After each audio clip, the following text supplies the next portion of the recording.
Ya Nah, sudah, sekarang gini, Mas Nandar jelaskan. kemarin kan bilang, Mas Nandar bilang kan di bahwa nabinya Mas Nandar itu kan Periklitos. Yohanes 14 ayat 16 kan. Ya, Nah, padahal nih Mas Nandar sebenarnya tahu bahasa Yunani nggak sih? kenapa? Mas Nandar ini tahu bahasa Yunani apa enggak? Ya sudah, lanjutkan aja. Sekarang juga saya tanya, Anda Loh, bisa ya bahasa udah. Ibrani dan bahasa Yunani nggak? Bisa nggak? Gini, kalau saya gini Loh, Mas, kita buktikan aja. Kalau saya ya bilang makanya saya nggak buktikan. bisa, tapi ternyata saya Ya, bisa, saya nanti bohong. Kalau saya ya bilang udah. Sekarang saya nanti bisa, saya akan ternyata buktikan. saya nggak Ya bisa, kan silakan. saya sombong dong. Ya silakan. Nanti Sekarang saya kita akan fokus buktikan ke bahwa sini Anda aja. bisa atau tidak bisa. Ya. Mas Nandar ini kan bilang, katanya Yohanes 14 ayat 16 itu Periklitos. Padahal Yohanes 14 ayat 16 bukan Periklitos, Mas. Tapi Terus. Parakletos. Ya udah. Terus lanjut lanjut. Nah, Mas Nandar bilang Periklitos itu karena Mas Nandar nggak ngerti Yunani atau Mas Nandar mau menipu publik sebenarnya? Jangan menjustifikasi. Silakan jelaskan aja Loh, dulu. tidak, Jadi saya begini, tanya. Bang Luis. Saya tidak Bang Luis. gini. Bang Luis.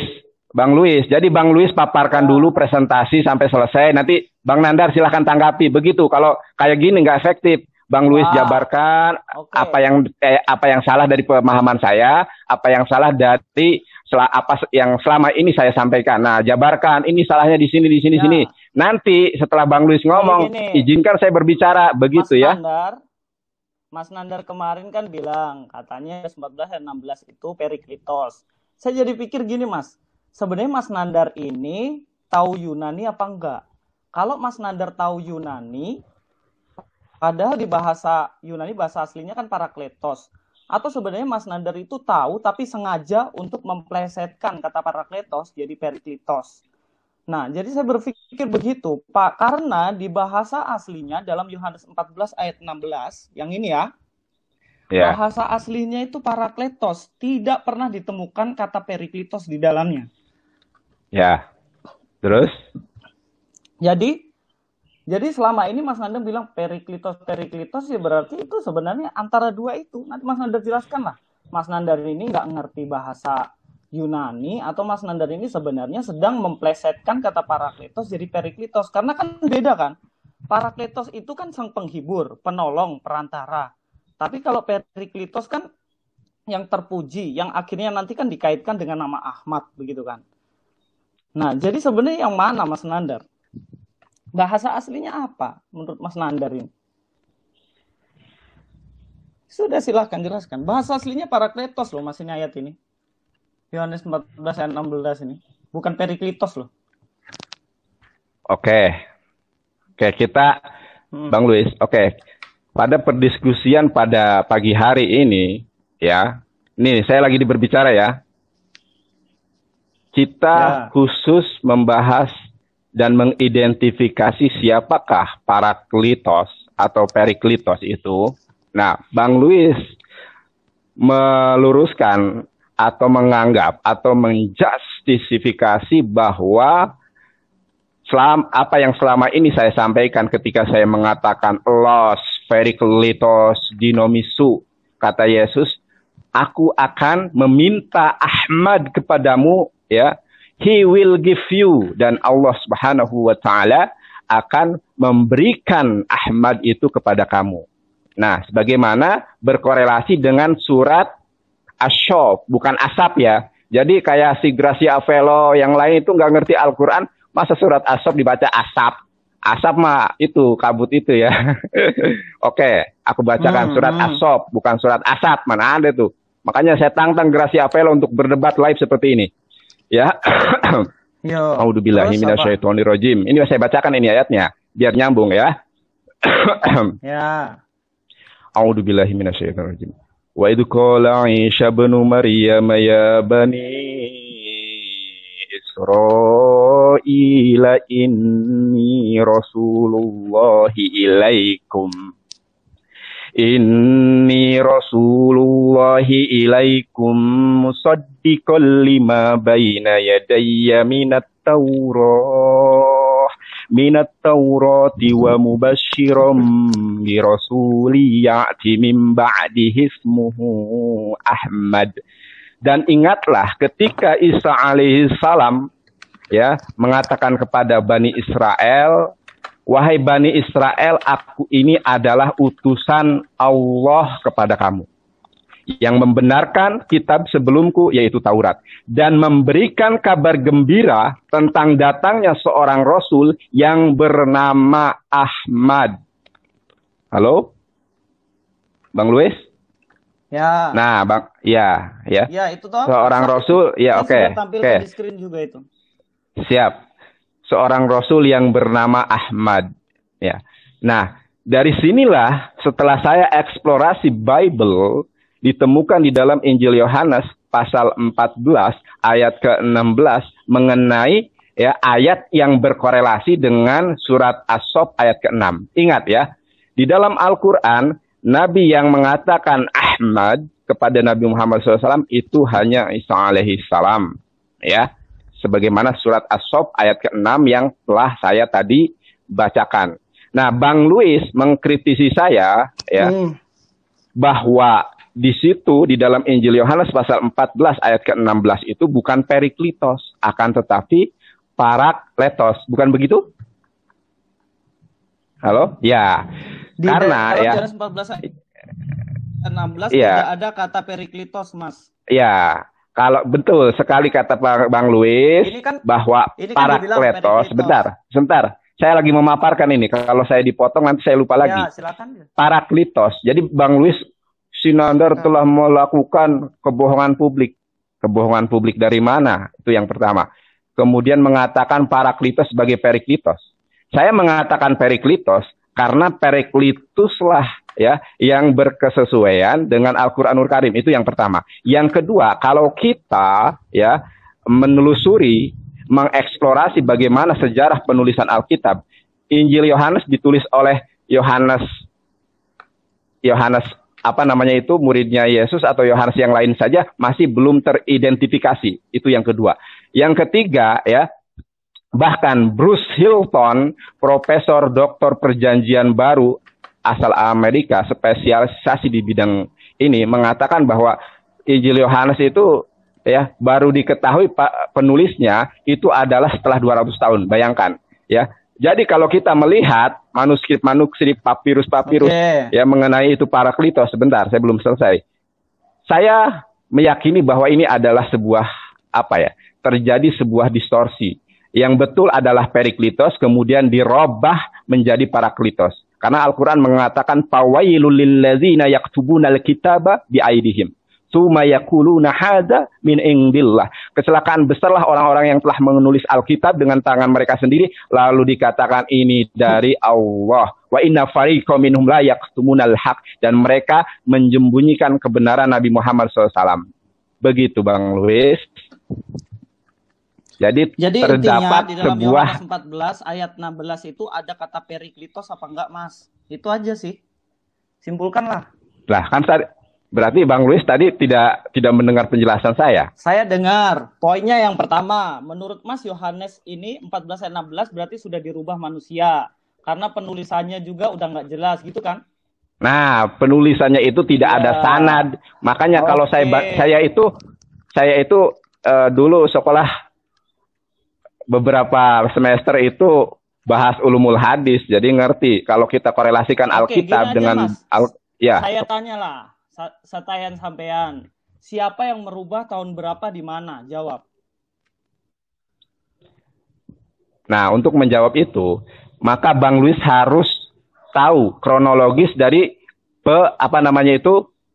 penulisan Bible. Sekarang saya mau tanya, yang menulis siapa yang merubah? Loh, saya tanya loh, Mas jawab dulu siapa yang merubah? Mas yang bilang merubah. Jadi Alkitab, Injil sudah dirubah kata Mas Nandar. Sekarang Mas tunjukkan siapa yang merubah, tahun berapa dan di mana. Tadi Mas Nandar bilang dirubahnya sekitar abad kedua kan? Karena di situ baru diketahui. Sekarang Mas Nandar tunjukkan siapa saksinya, siapa yang merubah, di mana, tahun berapa. Nah, ini pertanyaan gak relevan. Kenapa saya katakan demikian ya? Loh, kok gak relevan? Mas Nader bilang Enggak, berubah. sekarang kita sebentar. Ya. Misalnya, Oke. Kalau saya tanya balik, kalau saya tanya balik, ya.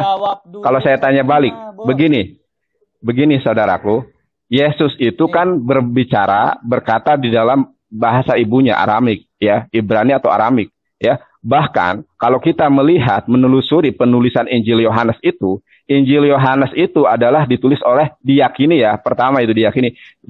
sebagai ditulis oleh Yohanes, ya, murid Yesus itu, ya. Padahal, nah, yang menjadi keganjilan adalah Yohanes itu seorang nelayan, orang Galilea yang tidak mungkin mahir di dalam bahasa Yunani. Akan tetapi kenapa, ya, justru sebentar, dengarkan saya dulu. Sejarah dulu. Ya. Sekarang saya udah. Jangan melebar kemana-mana. Kamu yang melebar dari tadi. Kok bilang saya yang melebar? Lucu deh. Jangan melebar. Begini. Ditulis. Tahu nggak sejarah Helenisme, Mas? Helenisme tahu nggak sejarahnya? Bahwa pada waktu itu Israel dikuasai oleh Yunani pada mulanya. Terus waktu zaman Romawi, itu semua orang berbahasa sehari-hari juga. Pakai, selain kalau orang Yahudi pakai bahasa Ibrani, Aramaik, tetapi mereka juga pakai bahasa Yunani, Mas. Itu sejarahnya. Masa nggak ngerti cuman gitu aja? Saya ngerti. Kita to the point. Di dalam Yohanes 14 ayat 16, itu Parakletos atau Periklitos. Karena Mas Nandar nggak bisa tunjukkan siapa yang merubah, tahun berapa, dan di mana. Saya cuma tanya itu. Mas Nandar nuduh katanya kitab kami dirubah. Sekarang saya tanya, siapa yang rubah? Sebut nama, tahun berapa, di mana? Tunjukkan bukti yang asli mana, lalu tunjukkan, saya tunjukkan juga nanti yang manuskrip saya, begitu. Nah, sekarang Mas Nandar jawab. Justru itu, kalau saya sebentar, kalau saya bertanya balik kepada Bang Luis, ya, ada bukti tidak bahwa yang menulis Injil Yohanes adalah Yohanes murid Yesus? Dan ada bukti enggak terjemahan apa yang dikatakan Yesus itu Periklitos dirubah menjadi Parakletos? Ada bukti tidak? Kan nggak ada. Yang berubah, Mas. Manuskripnya bilang ayat itu Parakletos tulisannya. Yang menuduh ayat ini dirubah siapa? Mas Nandar yang bilang ayat ini dirubah toh. Saya tidak pernah bilang ayat ini dirubah. Saya tanya lagi, siapa yang bilang tadi ayat ini sudah dirubah? Siapa? Mas Nandar atau Mas Luis?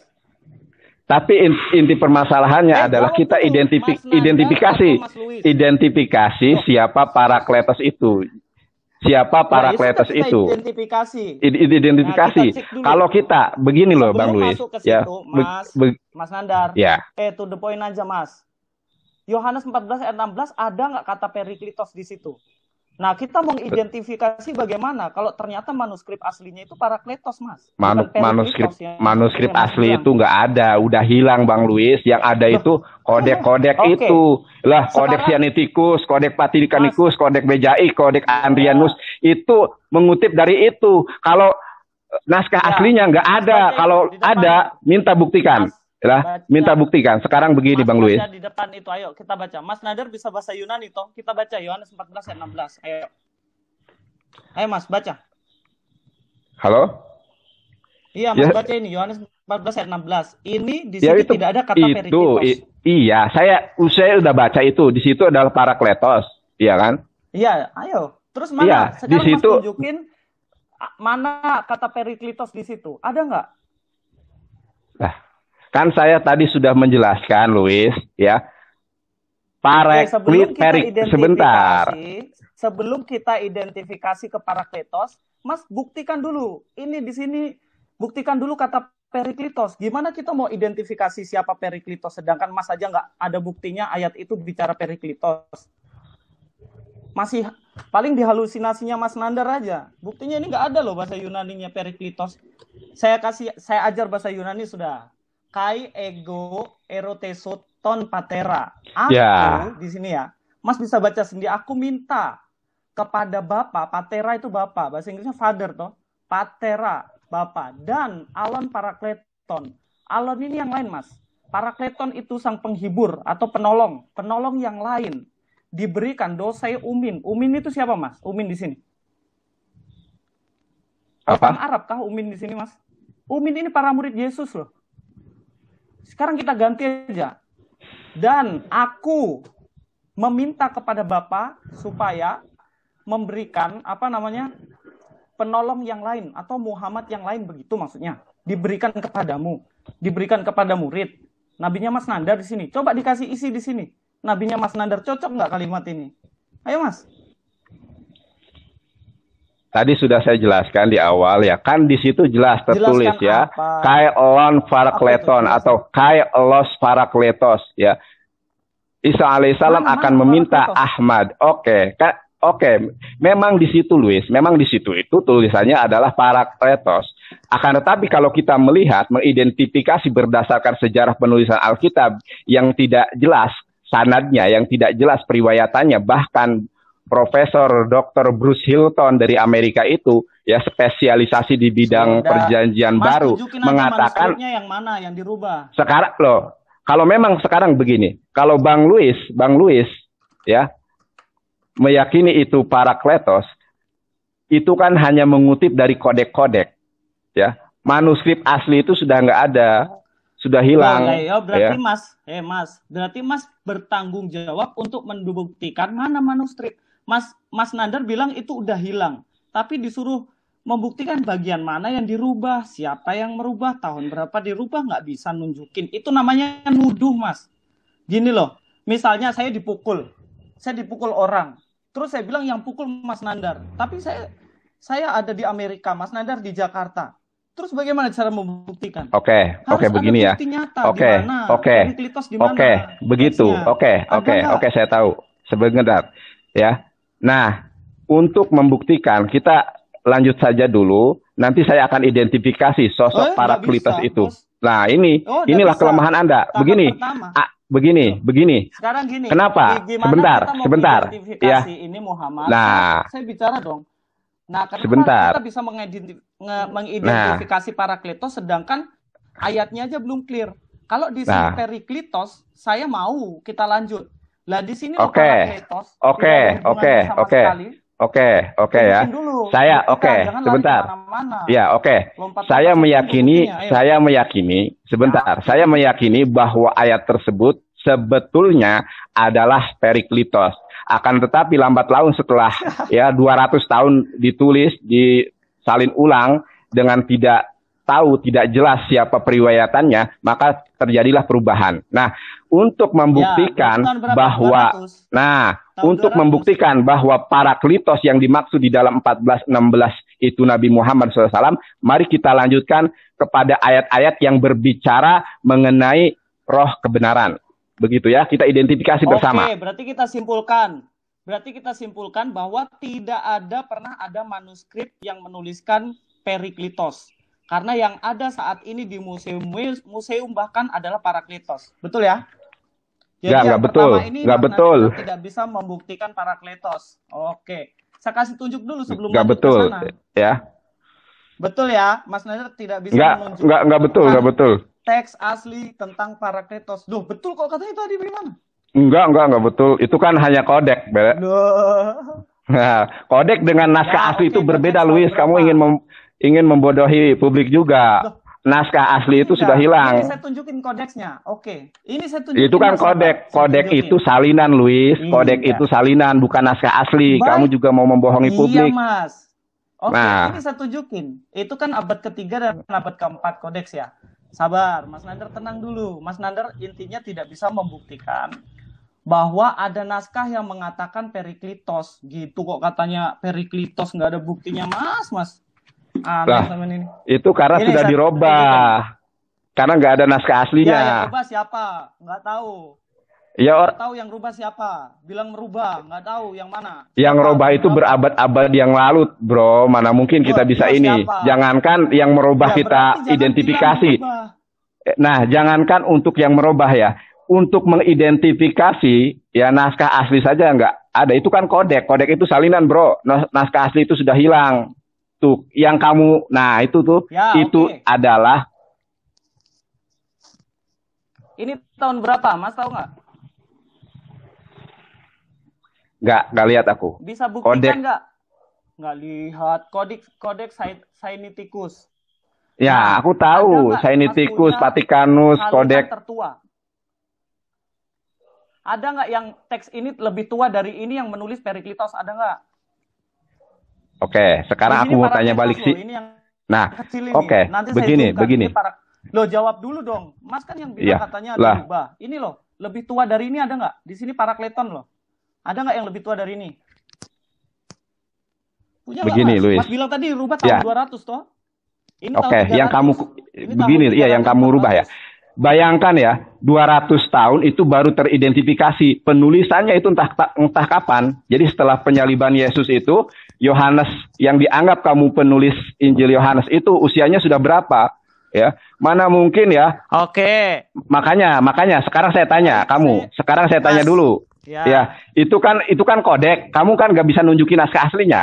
Kalau kamu bisa menunjukkan naskah aslinya, kalau yang tertulis itu Paraklitos, baru lah itu kodek ya. Nah, begini saja sekarang ini logikanya aja, Mas. Mas yang bilang dirubah. Mas bilang rubah, tapi nggak bisa membuktikan di mana yang dirubah, apa yang dirubah. Itu bagaimana, Mas? Itu namanya menuduh, Mas. Bukan saya, Luis.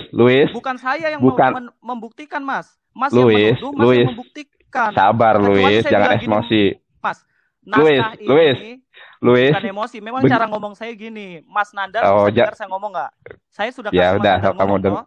Iya, sok. Gini loh, Mas Nandar nuduh nih, bilang, Luis merubah kitab. Lalu saya tanya, dirubahnya tahun berapa? Siapa? Buktikan, Mas. Bukan saya yang membuktikan. Mas yang bilang saya merubah. Masa saya yang membuktikan ini saya rubah di sini? Ya itu logika berpikir di hukum tuh gitu, Mas. Mas kan SH, sarjana hukum, MH, master hukum. Masa nggak ngerti? Kalau ke pengadilan yang jangan kamu lari kemana-mana. Jangan lari kemana-mana. Ya, saya tahu. Ya. Oke, kita lanjut. Gak usah sebut-sebut nama gelar, ya. Berarti Mas yang punya tanggung jawab untuk membuktikan bagian mana yang dirubah. Nggak bisa kan? Memang nggak bisa, cuma nuduh sama nuduh. Begini ya. Kalau semisalnya kita satu sama lain kamu meyakini bahwa itu adalah Parakletos. Itu yang pertama kan. Saya meyakini bahwa itu adalah. Saya meyakini saja, Mas. Saya membuktikan. Belum tentu. Belum saya selesai ngomong ya. Belum selesai saya ngomong. Depan itu, Mas. Tahun berapa itu? Belum selesai saya ngomong. Iya. Ya, belum selesai saya ngomong. Ketika saya menyatakan ya bahwa yang tertulis di dalam Injil Yohanes itu adalah Periklitos, ya. Tentu ini berdasarkan pertama adalah keyakinan dan yang kedua adalah berdasarkan kamu mengatakan bahwa yang betul adalah Paraklitos karena di dalam kodek itu salinan dan kamu pun saya bisa pastikan kamu tidak bisa membuktikan ya naskah aslinya loh ya, naskah aslinya bahwa di situ tertulis atau Yohanes mengatakan bahwa itu adalah Paraklitos. Kenapa? Ya, makanya ketika saya pernah berdebat dengan siapa itu, ya, ketika mengidentifikasi siapa penulis Injil Yohanes saja itu tidak tahu dan pada usia berapa ya Injil Yohanes ini ya si Yohanes ini ketika Yesus dibaptis karena akan berkorelasi tentang penulisannya ya. Ternyata Yohanes itu adalah orang yang sudah sepuh ya. Dan orang yang sudah sepuh itu saya tidak meyakini begitu ya bahwa dia mampu menulis kemudian orang-orang itu adalah menulisnya 200 atau 100 tahun kemudian, bayangkan. Nah, dalam jangka waktu ini menulis tahun berapa? Sebentar dulu. Ketika Yohanes, begini aja ya. Tentang Yohanes Pembaptis saja, bukan Yohanes Pembaptis ya, Yohanes murid Yesus. Untuk membuktikan Yohanes murid Yesus saja tidak ada yang bisa memastikan, itu yang pertama. Dan orang-orang tidak mengetahui ya persis usia Yohanes pada saat peristiwa Paskah itu berapa. Dan Yohanes menulis tahun berapa. Itu aja tidak bisa teridentifikasi. Apalagi ketika kita menyatakan bahwa Paraklitos itu adalah yang benar. Sementara Paraklitos kamu dapati hanya di dalam kodek-kodek itu, begitu. Bahkan saya tidak hanya mendapati di kodeks, Mas. Sekarang saya ya, Mas sudah tahu? Atau masih lanjut? Silakan, saya kasih waktu. Oke dah, gini aja. begini aja ya, begini saja. Dan gini, ini Mas baca itu, screen saya sudah kasih tunjuk. Ini papirus dari tahun 120. Yohanes dia mati tahun 100. Jadi selisih antara umur Yohanes yang mati itu dengan papirus ini selisihnya cuma 20 tahun. Misalnya teks Pancasila atau teks undang-undang yang asli lah, ada. Teks undang-undang yang asli ada tahun 1945. Nah, terus tahun 2000 teks aslinya masih ada, Thomas. Masih ada pastinya. Nah, ini selisihnya cuma 20 tahun. Ini, lihat di bawah.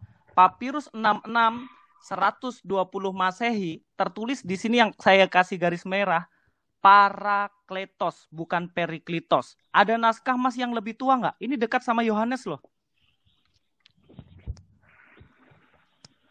Oke. Ayo. Nah, begini ya. Kamu tahu nggak papirus itu siapa yang menulis? 20 tahun itu kamu papirus bisa mengidentifikasi. Mas tahu nggak papirus itu apa? Ya, kamu tahu ya. Justru saya bertanya kepada kamu ya. Papirus itu kan lembaran tulisan-tulisan yang ditemukan itu, yang berceceran itu. Tahu tidak siapa penulisnya? Bayangkan ya, setelah Yohanes meninggal, baru sebentar, dengarkan saya dulu.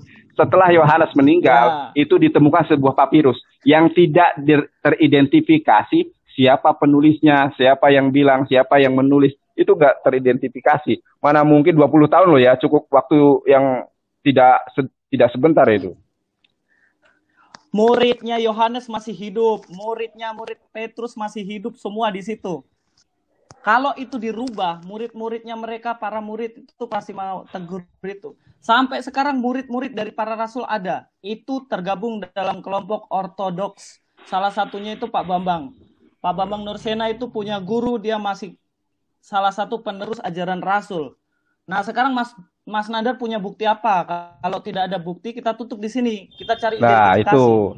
Kalau nggak ada bukti lebih tua dari ini, berarti memang di dalam Yohanes 14 ayat 16 fix itu Parakletos, bukan Periklitos. Tidak. Duh, buktikan Mas. Buktikan mana Periklitos. Kalau ada Periklitos, saya tinggalkan Kristen Mas. Ya, oke. Sekarang oke lah. Oke, kita tutup ini, kita nanti identifikasi yang lain ya. Fix ya. Berarti yang pertama tutup ya. Pertama udah fix, tutup, kesimpulannya tidak ada Periklitos, yang ada Parakletos. Yang kedua kita identifikasi siapa dia. Ya. Sekarang ya kita identifikasi. Masuk ke ayatnya Mas. Kita masuk ke ayatnya. Ya, itu ayatnya.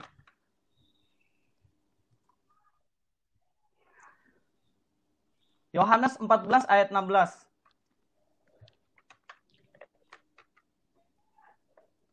Gitu Mas. Jadi kalau mau debat itu pembuktian, bukan asal ngomong. Bukan cuman saya yakini, saya imani, nggak bisa. Kalau namanya ilmiah harus pembuktian Mas. Ya makanya kita buktikan bersama-sama. Lah tuh sudah. Oke, sudah itu saya tunjukin. Silakan Mas jelaskan itu. Siapa di sini? Apa hubungannya itu? Nah, jangan balik lagi ke situ. Sekarang kamu buka Yohanes 16 ayat 13. Nah, jangan hanya terpaku pada ayat itu. Sekarang Yohanes 16 ayat ke-13. Yohanes 16 ayat 13 dalam bahasa Yunani. Lah, itu kamu mau lari dari permasalahan ini. Nah, ada Yohanes 16 13 kamu lari. Makanya 16 ayat berapa? 13. 16 ayat berapa? 13. Masa kurang dengar kamu? Nah, 16 ayat 13. Iya, 16 13. Kita buktikan bahwa Periklitos adalah yang betul, bukan Parakletos. Ya, 16 ayat berapa? Saya kasih tunjuk sini dulu. Yohanes 16 ayat ke-13. Aku bacakan, Oke, silahkan jelaskan. Iya tuh, silahkan jelaskan. Tetapi apabila ia datang, yaitu roh kebenaran, ya, dalam bahasa Ibrani apa, Luis? Kamu kan katanya sekolah STT, lulusan, bahkan kamu gembala sidang katanya. Dalam bahasa Ibrani, roh kebenaran. Yohanes 16 ayat 13, Luis. Jangan nervous dong, biasa aja. Yohanes 16 ayat 13. Ya. Atau gini, saya mau tunjukin Luis, di sini. Luis, Jadi tidak Luis, usah situ aja Mas, di situ. Luis. Saya mau tampilkan di layar Mas. 16 ayat. Ya. Ayat dari ayat ke-7 ya sampai 9. 13. Dari ayat ke-7 sampai Ayat 9 7. kemudian ya, dari ayat 7 sampai 9. Ayat 7. Ya, Itu sampai sudah 9. Yohanes 16 ayat ke-7 ayat 16 ayat yang ke-7 sampai dengan 9. Tunggu Mas, saya masih Ya. mau tampilkan di layar. Saya sabar kok. Nah, begitu boleh. Kita Ya, bahas sok. di situ Mas. Tenang saja. Ya. Ya, tenang Masih saja. banyak waktu ya. Ya, silakan. 16 ayat 7. Ya, silakan. 16 ayat 7 bilang apa? Ya, kamu bacain dong. Al ego Kamu bacain ten dong. alethean lego umin. Nah, al ego aku alethean itu kebenaran yang hanya dimiliki oleh Allah. Sebenarnya kata ini tidak Nah, bisa itu dikaitkan penafsiran. sama Sebentar, manusia, sebentar, Mas. sebentar. Loh, Sebentar. Mas, kalau Lah, kebenaran sebentar. manusia itu Nah, kamu dikaiosune nah, dalam bahasa nah. Yunani. Oke ya, lanjut. Nah, kamu Ego ten alethean lego umin. Umin ini siapa Mas? Umin ini siapa? sudah langsung aja. Ini ada Kamu kata jelasin. Ya sudah Mas jelaskan. Langsung aja. Aduh. Ya. Yang ngajak ke sini Gini ya. siapa? Yang ngajak ke 16 Ya, ayat begini ya, siapa? begini ya. Mas yang jelaskan, Begini ya. silakan. Begini ya. Di dalam Yohanes 16 ayat ke-7, namun benar ku katakan ini kepadamu, ya, kepadamu. Umin itu, yaitu Munnya siapa? para Umin itu siapa? Ya sudah, nah sebentar dulu. Dengarkan saya dulu. Namun benar apa yang kukatakan ini kepadamu adalah lebih berguna bagi kamu jika aku pergi. Sebab jika aku tidak pergi, ya, penghibur, halo? Iya, Ya. saya tunggu Mas. Itu tidak akan datang kepadamu. Tetapi jika aku pergi, aku akan mengutus dia kepadamu. Dan kalau ia datang, ia akan menginsafkan dunia akan dosa, kebenaran dan penghakiman akan dosa. Karena mereka tetap tidak percaya kepadaku. Tetapi apabila ia datang, ini ayat ke-13-nya, yaitu roh kebenaran. Sekarang saya mau tanya, roh kebenaran di dalam bahasa Ibrani apa? Halo? Loh Mas, kita bahas bahasa Yunani atau Ibrani. Jangan lari-lari lah. Fokus ke sini. Fokus. Mau bahas apa? Begini. Kamu meyakini bahwa Parakletos... Sebentar. Nanti saya kamu meyakini untuk lihat Parakletos dalam bahasa Ibrani. Tenang Mas, ya, saya sudah siapkan sebentar. Bahasa Ibraninya Parakletos. Kita fokus ke sini dulu, jangan lari-lari. Jelaskan ya, di sini. Enggak lari-lari. Jangan sebentar. lari-lari. Ya sudah, jelaskan. Saya enggak lari-lari. Ya, sebentar. Ya. Saya ulangi ayatnya ya. Namun benar apa yang kukatakan ini kepadamu adalah bahasa lebih berguna bagi kami. Bahasa Yunaninya. Mas, kita bahas bahasa Yunani. Begini. Saya sudah tampilkan bahasa Yunani. Begini ya. Saya jelaskan, kamu dengarkan, setelah itu kamu sanggah. Kalau saya lagi menjelaskan, kamu memotong. Nanti bahkan saya jadi lupa nanti ya. Kamu dengarkan saja dulu, nanti kamu sanggah. Ini. Berarti tidak mengerti. Sebentar. Kenapa? Sudah, dibaca di sebelahnya Mas itu dibaca. Kita jelaskan lewat bahasa Yunani. Mas kan ngajak bahasa Yunani. Jangan pakai bahasa Indonesia Mas. Bahasa Yunani nih kita bahas. Ayo. Oke, nanti sebentar. Alethean lego umin. Ayo Mas lanjutkan. Sebentar. Nanti saya bacakan. Nanti saya bacakan ya. Saya izinkan saya terlebih dahulu membacakan Yohanes 16 ayat ke-7, 9 sampai dengan 13 itu ya. Sebentar. Santai aja ya. Namun benar apa yang kukatakan. Iya, udah diam dong. Namun benar apa yang kukatakan ini kepadamu adalah lebih berguna. Umin di sini adalah para murid Yesus ya. Ya. Jika aku pergi, sebab jikalau aku tidak pergi, penghibur itu tidak akan datang kepadamu ya. Tetapi jikalau aku pergi, aku akan mengutus dia kepadamu, dan kalau ia datang, ia akan menginsafkan dunia akan dosa. Dengarkan saya dulu, belum selesai ya. Ya. Dia akan mengisapkan dunia akan dosa, kebenaran dan penghakiman akan dosa karena mereka tetap tidak percaya kepadaku. Tetapi apabila ia datang, yaitu roh kebenaran, ia akan memimpin kamu ke dalam seluruh kebenaran. Sebab dia tidak berkata-kata dari dirinya sendiri ya. Inilah yang disebut di dalam Islam ya, wa ma yantiqu anil hawa in huwa illa wahyu yuha.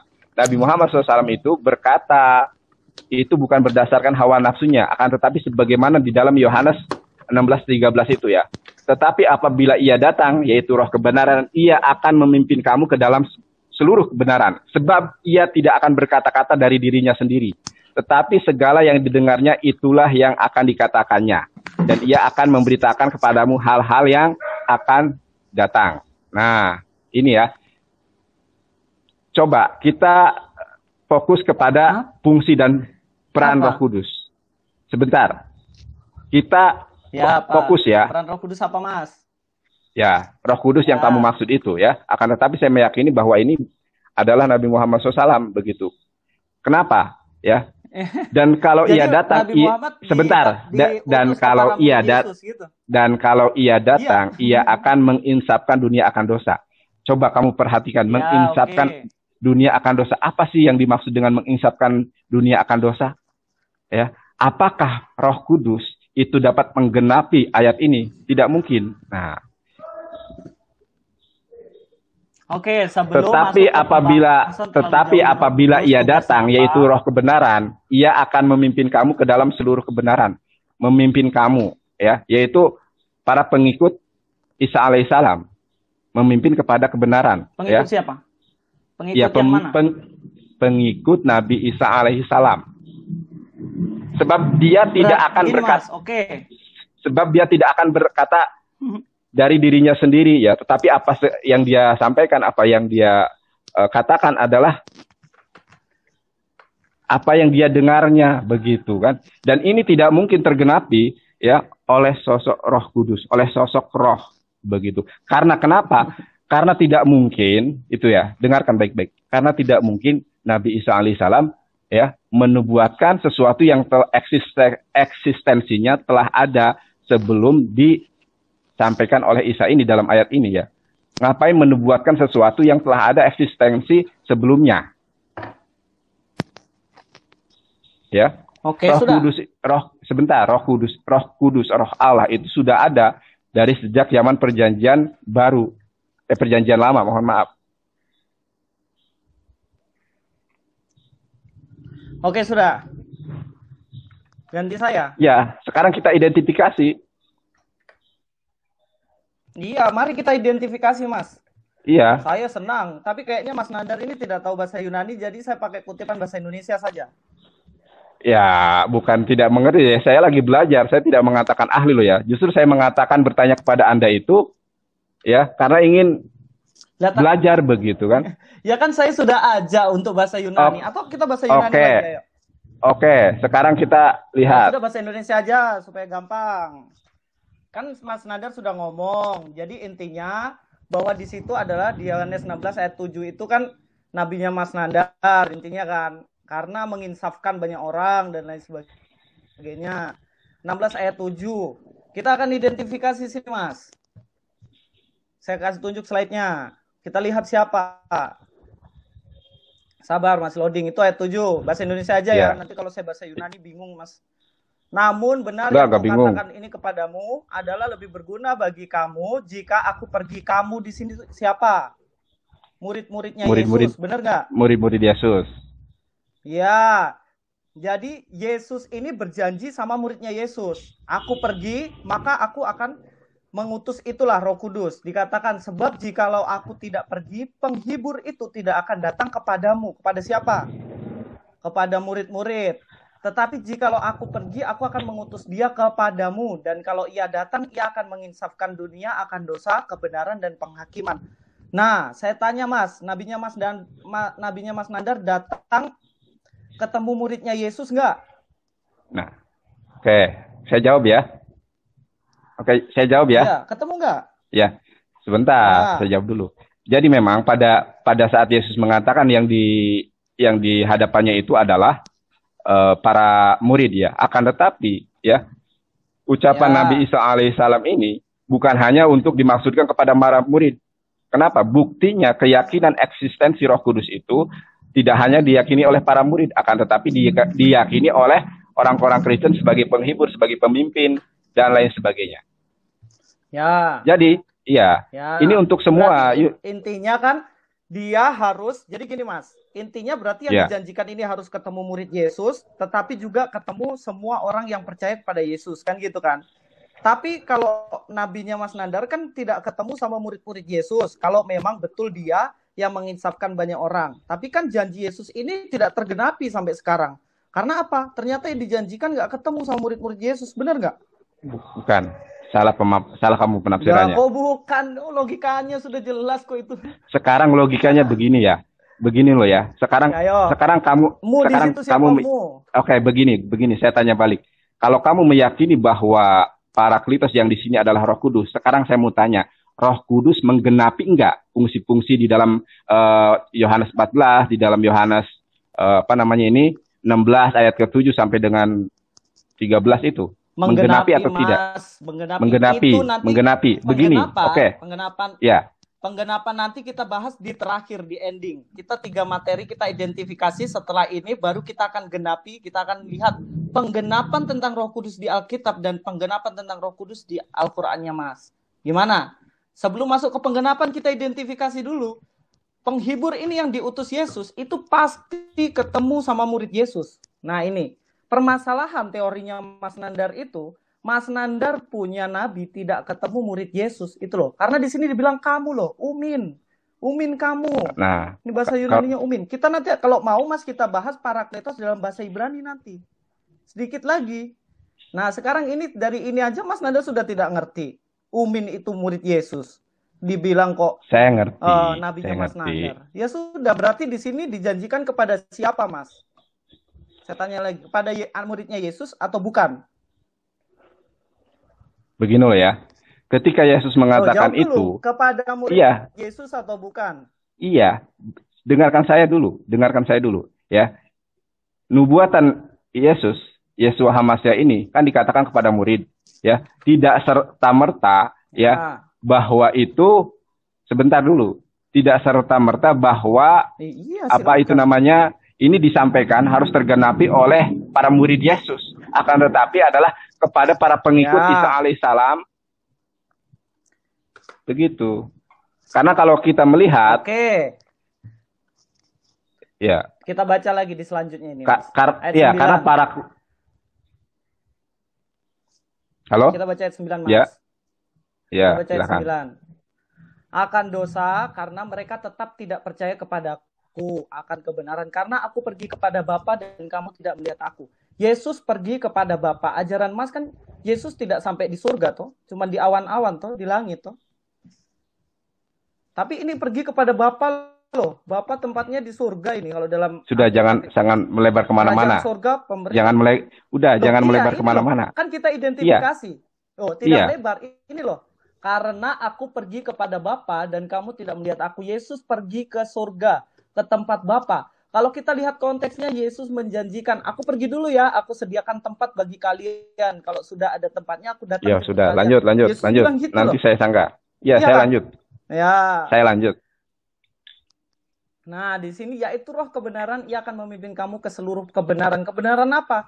Kebenaran Alkitab, kitab suci, firman yang sudah disampaikan dan ditulis.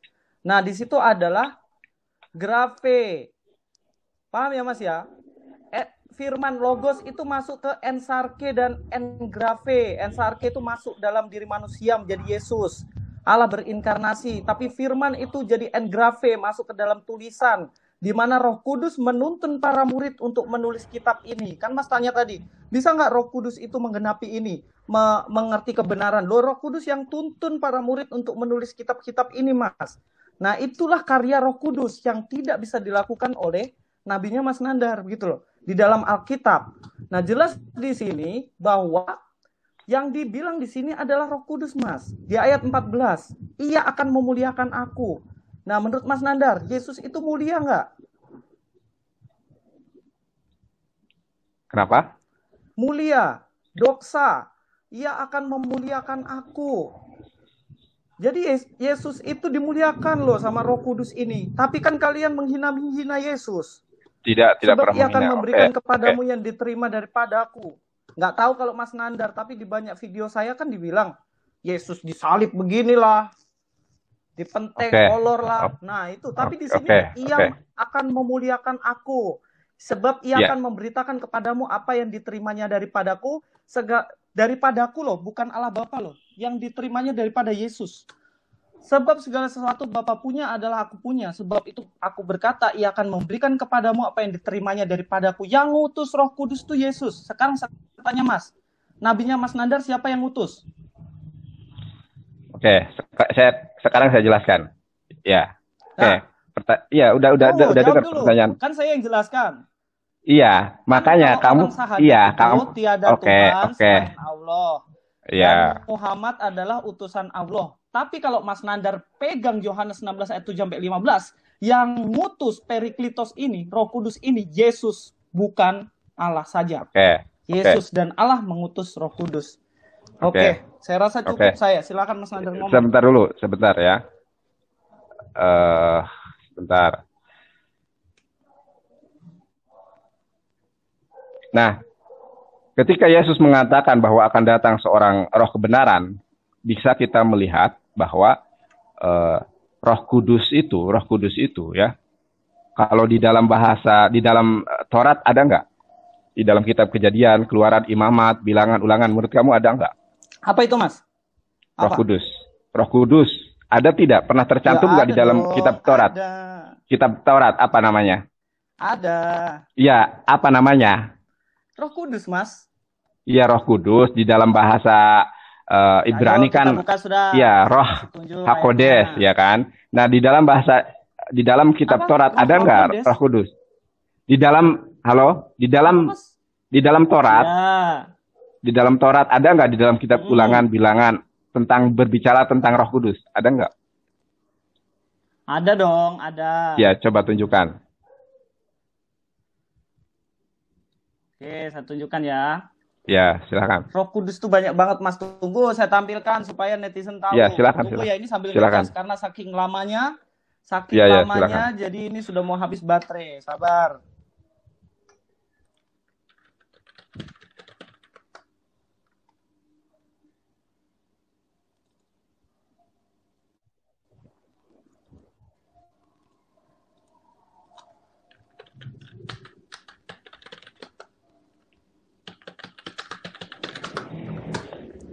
Nah, di Yohanes 1 ayat 2 itu, di situ ada namanya Roh Allah, itu Roh Kudus, Mas. Ya, oke. Yang saya tanya adalah Roh Kudus di Kejadian 1 ayat 2. Iya, coba kamu baca di situ.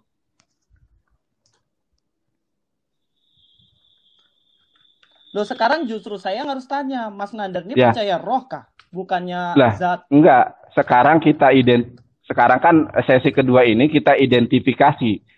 Ada tidak Roh Kudus di dalam Perjanjian Lama Taurat? Ya, Taurat, ingat saya, Taurat, kitab Kejadian, kitab Jadi gini, Mas, Keluaran. Konteks di dalam kitab Taurat itu, Roh Kudus itu diidentifikasikan sebagai Roh Allah. Roh Allah. Di situ kan jelas. Roh Allah inilah yang nanti jadi Roh Kudus. Enggak, itu yang saya tanya adalah, ada tidak Roh Kudus di dalam kitab Taurat, kitab Kejadian, kitab Keluaran, kitab Imamat, kitab Bilangan, kitab Ulangan? Ada. Coba sekarang buktikan. Roh Kudus ya, bukan apa namanya Roh Kudus. Gini. Lah, Mas, roh itu ruah, Mas, bahasa Ibrani, ya Allah. Iya, roh. Coba kamu ada tidak? Mas minta apa? Loh. Lah, saya minta kepada Anda membuktikan kepada saya bahwa Roh Kudus. Apa hubungannya kata itu sama tadi tuh Parakletos dan Yohanes 14 ayat 16? Ada hubungannya nggak? Lah, begini Luis. Begini lo ya. Roh Kudus, sebentar dulu. Sekarang, tuh kan kamu mau mengelak. Saya enggak, sebentar. Ya, sudah. Saya tidak lari kemana-mana. Luis, saya tidak lari kemana-mana. Ya. Saya tidak lari ke mana-mana. Sebentar ya. Kalau kita melihat, menurut kamu, Roh Kudus itu adalah Roh Allah. Eksistensi Roh Allah itu, bahkan ketika Allah Subhanahu Wa Taala, menurut Bible kan Allah Bapa itu menciptakan alam semesta ini, Roh Allah itu sudah, ya sudah, jangan, ya sudah, ya sudah, oke lah, oke. Saya kejar sampean. Nah, dalam saya tunjukkan ada kata Allah di dalam Bible bahasa aslinya. Nggak ada, sebentar. Mas. Oke, Jangan oke, disama-samakan. udahlah, oke, Beda oke, itu. Wih, oke. mau Sekarang dikaitkan lagi. oke, sekarang begini, Bang Luis, Ya, terus ayo ya. apa? Roh Kudus menurut kamu adalah Roh Allah. Di dalam Injil Yohanes Yes, pasal 14, that's right. di dalam Injil Yohanes pasal 16, ya, Yesus menubuatkan Yeah. tentang Roh Kudus. Padahal eksistensi Roh Kudus telah ada di Sudah awal-awal ada. penciptaan. Nah, ketika itu, Ya. ketika masa awal-awal penciptaan, kan Roh Allah melayang-layang di atas air. Nah, yang saya tanyakan adalah, ada tidak konsepsi Roh Kudus di dalam Kejadian, di dalam Keluaran, di dalam Imamat, di dalam Bilangan, di dalam Ulangan? Ada tidak? Kalau memang ada, tunjukkan ayatnya. Roh Kudus loh ya. Nah, tuh, Ya. Mas gini loh, sampai itu Nah, harus tuh kan, konteks. nggak bisa. Ini Duh. lah, Ini loh, saya Luis, ya. Luis, tuh kan, Mas, kamu kalah kan? mengerti. Luis, Duh, kalah Luis. dia klaim kalah, malu Mas, malu. Luis, klaim Luis, kalah. nah, Luis, sabar Dia Luis, langsung klaim santai kalah. aja. Ya ampun. Begini Luis, lah, jadi gitu ya, kamu cara kalah itu, begini, kalau orang begini. nggak bisa tunjukkan ayat. Ini loh saya tunjukin, Mas. Saya tunjukin. Stop Ya, bicara, Roh ini Kudus saya loh ya. tunjukin. Sampai Iya, kan, silakan. stop bicara dulu. Iya. Saya jelaskan, boleh saya jelaskan Mas? Boleh saya jelaskan? Jangan. Enggak, Mas, saya kamu itu, tunjuk, Mas kamu Nadar tunjukkan, sudah ngomong, kamu tunjukkan ayatnya. Sebentar, kamu tunjukkan ayatnya di dalam kitab. Iya, OTW. Nah, gini loh Mas. Nanti kamu jelaskan, Gini, begitu Mas, ya. saya kasih tunjuk. Saya jelaskan supaya Mas itu mengerti frame orang-orang di sana itu bagaimana. Paham ya? Jadi gini loh, saya itu males kalau Mas Nadar ngomong ngoceh-ngoceh, saya akan diam. Terus nanti kalau saya diam, nggak mau saya jelasin, Mas Nadar bilang, saya menang. Mas Luis nggak bisa jelasin. Malu kah kayak gitu?